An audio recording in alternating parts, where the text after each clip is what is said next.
Minnesota Wild 5, Dallas Stars 2. Wild getting another big win at XL Energy Center here on Tuesday night. With the win, they are now 5 points up on the St. Louis Blues and Anaheim Ducks, who are in the wild card spots. With 5 games remaining, it's pretty safe to say the Wild are going to hang on to the third spot in the Central Division and play the Winnipeg Jets in the first round of the playoffs. They would pretty much have to lose out at this point, not get any points, and for as well as St. Louis and Anaheim are playing, I just don't see that happening one bit. So that's the first takeaway. Obviously, a big game for Mikael Granlund tonight. He had 3 points, was just electric all night. Had some incredible passes, and then he had the absolute snipe goal to get the Wild on the board there, shorthanded late in the first period. Oh my goodness, what a shot that was. And I think it's safe to say that slump he was in is over, and hopefully this can carry right on through into the postseason. But wow, what a performance. And that shorthanded kill the Wild had, where they had to kill off a 4-minute double minor. They were late in the first period.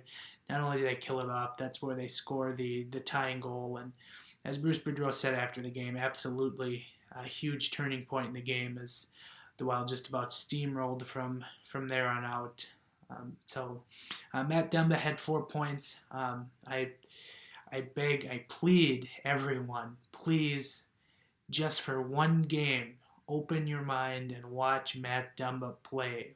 Just clear your head and watch. Don't just sit there and try to nitpick. Just watch Matt Dumba play. He is a much more polished defenseman. And the beginning of the year, in October, he was not good, but in November he had a little time with Ryan Suter when Jared Spurgeon was out the first time, and really since, his game has been fantastic. And so I just plead you to try to look at Matt Dumba with an open mind and see the good he is doing. And he is also racking up a lot of points from the blue line. So please be open-minded to Matt Dumba. So Devin Dubnyk, sharpened goal tonight. Both goals, really not a whole lot he could do. The Jamie Benn one-timer and the Devin Shore redirect really couldn't do too much with those, so you really can't complain with Dubnyk's performance. Just a good win tonight. Was kind of curious to see why Nick Seeler was scratched for Gustav Olsson, who ended up getting hurt in the game tonight. Especially with some of the players on the Dallas Stars, that just seemed like an interesting choice with Sealer's kind of sandpapery aspect to his game. That just seemed like an easy decision to have him in the lineup tonight, but I'm not sure if Boudreau was asked about that before the game or not, but kind of a fascinating choice. And then as we saw at the end of the game, he might have been in a scrap there, but not really going to get into that. What the hell. Anton Roussel is one of the more garbage players in the NHL. Let's be honest. And I can say that objectively, not just as somebody who covers the Wild here, but I don't understand why players like Antoine Roussel are in the game when they're just out there to cheap shot you. That makes little to no sense. So, also shame on Hitch for throwing him out there after the empty net goal with 30 seconds left. Just kind of a Bush move.